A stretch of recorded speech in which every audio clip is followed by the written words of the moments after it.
Good morning, class. Today we are going to learn how to identify minerals by their physical properties.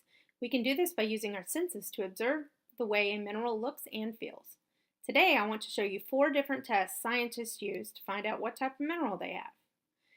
There are other tests used by scientists, however today we will just look at color, luster, streak, and cleavage.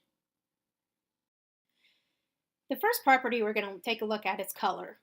Looking at the color of a mineral can be very helpful when determining a mineral's identity, but you have to be careful because some types of minerals come in a variety of colors. For example, quartz is a type of mineral that comes in many different colors. This colorless crystal is what most people think of when they think of quartz.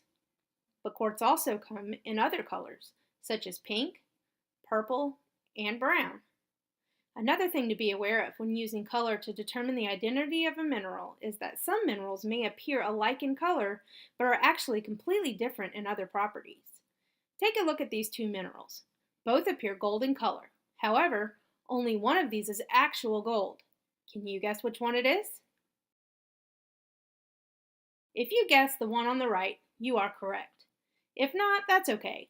People who were searching for gold in California during the mid-1800s would often mistake pyrite for gold. This is why pyrite is also known as fool's gold.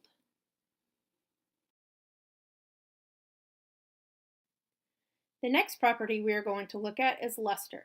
Luster is the way the surface of a mineral reflects light.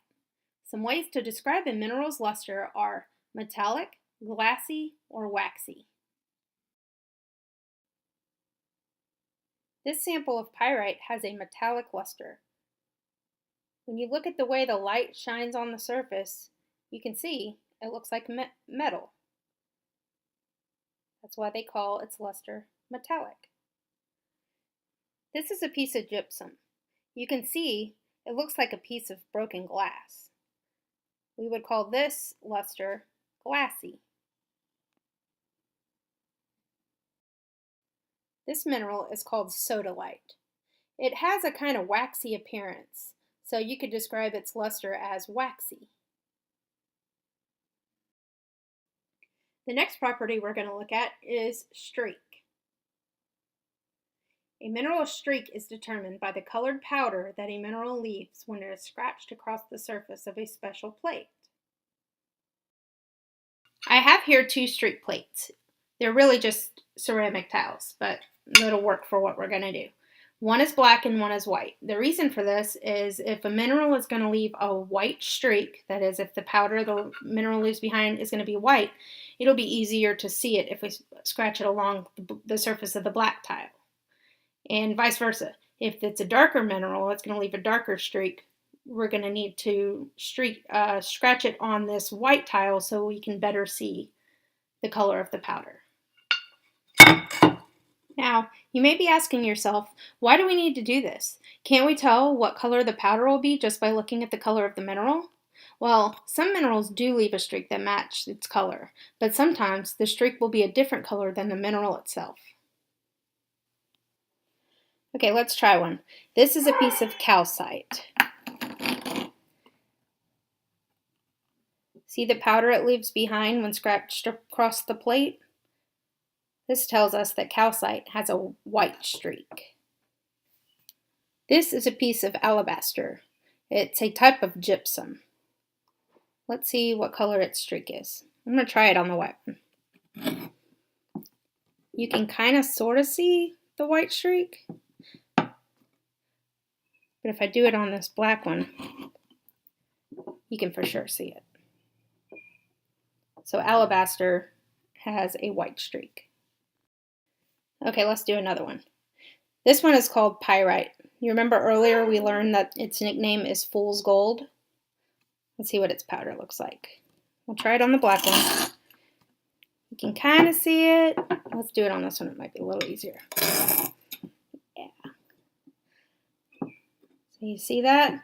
It actually has a black streak, which is different than the color of the mineral itself. If we were to do this with a piece of gold, it would leave an actual gold, yellowish or gold streak. So that's one way to tell the difference between pyrite and gold. The next property we're going to look at is cleavage and fracture. Cleavage is the ability of a mineral to break along a smooth, flat surface.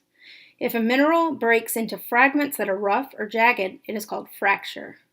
This one can get pretty complicated with all the different shapes and specific types of cleavage. Sometimes scientists actually need to use special equipment to determine this property. So for our activity, we are just going to decide whether our mineral should be in the category of cleavage or of fracture. Here I have a piece of gypsum. If we look at the surface, we can see that it has flat, smooth surfaces. This tells us, yes, gypsum has cleavage. What about this piece of sodalite? The surface of this one looks rough and jagged, so we can conclude that sodalite does not have cleavage, but it has fracture. I hope this video has helped you learn a little bit about how we identify minerals. Thanks for watching!